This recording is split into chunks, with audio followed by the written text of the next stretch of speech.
বৈশাখের প্রথম দিনে সারা দেশের মানুষ যখন নতুন বছরকে বরণ করে নিতে ব্যস্ত, তখন রাজশাহীর বাঘার প্রত্যন্ত গ্রামের এক কৃষক রেললাইনের পাশেই একটি চায়ের দোকানে সকাল থেকে মৃত্যুর প্রহর গুনছিলেন। সারাদিন নিজের সাথে যুদ্ধ করে বিকেলে ঢাকা থেকে রাজশাহীগামী একটি ট্রেনের নিচে ঝাঁপ দেন তিনি। সেই ভিডিও সামাজিক মাধ্যমে মুহূর্তেই ভাইরাল হয়। এরপর শুরু হয় নানা জল্পনা কল্পনা। অবশেষে জানা গেল নেপথ্যের কারণ। রাজশাহী প্রতিনিধি বুলবুল হাবিবের পাঠানো তথ্য ছবিতে ডেস্ক রিপোর্ট।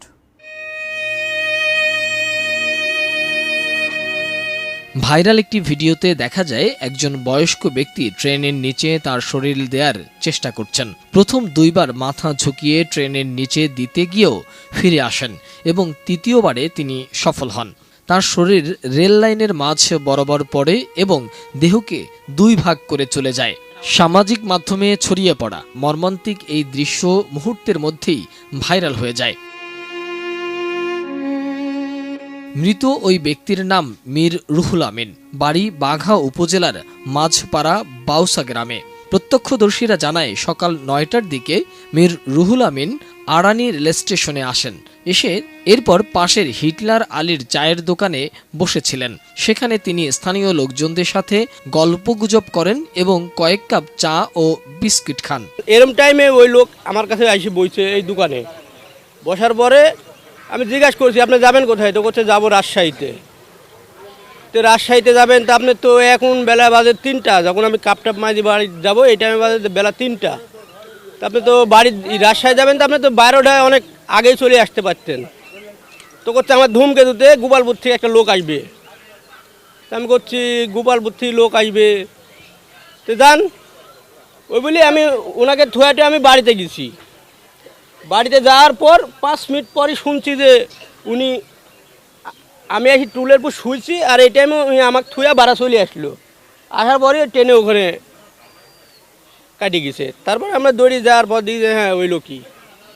আমি সমস্ত দিনই এই দোকানে বসে থাকি বলা চলে। আমি বেকার লোক, তো পরিচিত লোক আসি আমার সামনে বসি, চা কেক এগুলা খাইলো। খাওয়ার পরে ওই পাশে বসি সারাদিন কাটাইছে। এই 3-4টির দিক, বেলা 3টার দিক আমি উঠে চলে গেল।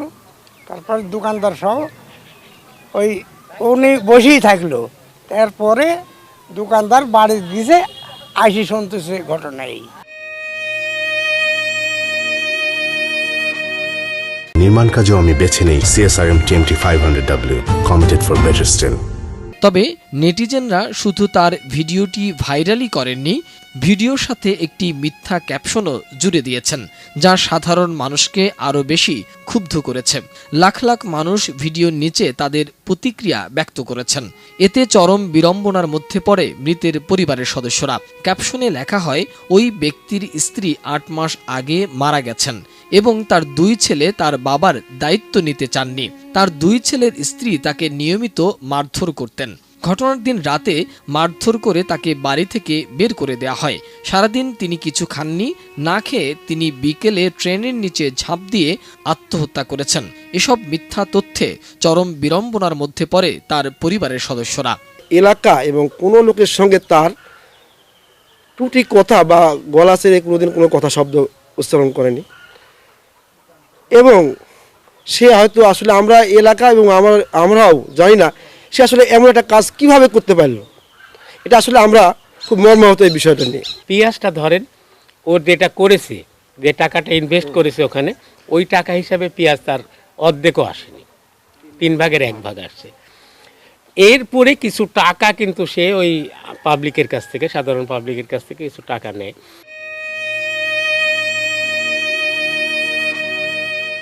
তবে প্রকৃত তথ্য খোঁজ নিয়ে জানা গেছে তার স্ত্রী এখনও বেঁচে আছেন। তার 2 ছেলে ও মেয়ে, তার 1 ছেলে ও 1 মেয়ে। মেয়ে বড়, পাবনার ঈশ্বরদীতে 20 থেকে 22 বছর আগে বিয়ে হয়েছে। ছেলে, স্ত্রী ও 1 সন্তান নিয়ে ঢাকায় প্রাইভেট কোম্পানিতে একটি স্বল্প বেতনে চাকরি করেন। পরিবারের সদস্যদের সাথে তার ভালো সম্পর্ক রয়েছে বলেও জানা গেছে। আমার সহ্য করা খুব, ছেলে মেয়েও খুব কষ্ট আছে যে আব্বুর সঙ্গে আমরা কোনোদিন, আব্বু আমার সঙ্গে জোরে কথা বলেনি, আমরা বলি আপনি কোনোদিন কোনো, সেই আব্বু আমার এত বড় কলঙ্ক দিয়ে কিসের জন্য। আব্বু আমার কিছু বললো না। আমাদের মিডিয়া প্রতিদিন ভাই আসি, মনে করেন এমন কোনো মিডিয়া নাই যে আমাদের এখানে আসে নাই। সবাই এসে আসলে এই সত্যটা দেখার জন্য বা যাচাই বাছাই করার জন্য সবাই এসে আমাদের ইয়ে করছে। কিন্তু বাইরে আসলে ওইভাবে আমরা নিউজ মানে খোঁজ খবর নিতে পারি না। দু একজন আসি যা বলেছে এটুকুই শুনেছে আর কি, কিন্তু এখনো সত্যতা না যে আসলে তারা দিছে কি দেয় না। তাদের তো একটা ডকুমেন্টস আছে, টাকা দিলে একটা লিখিত হোক বা দুজন সাক্ষী রেখে তো টাকা দেয়। এটা এখনও আমরা ওইভাবে কারো মানে ইয়া করি নাই। এখন ওইটা আর সময় আছে, বড় ভাই টাইরা আছে, এটা নিয়ে পরে আমরা কথা বলবো, যেন এখনও জিজ্ঞেস করিনি যে। এ ঘটনায় নেট দুনিয়ায় মিশ্র প্রতিক্রিয়া দেখা গেছে। Desk report, ATN news.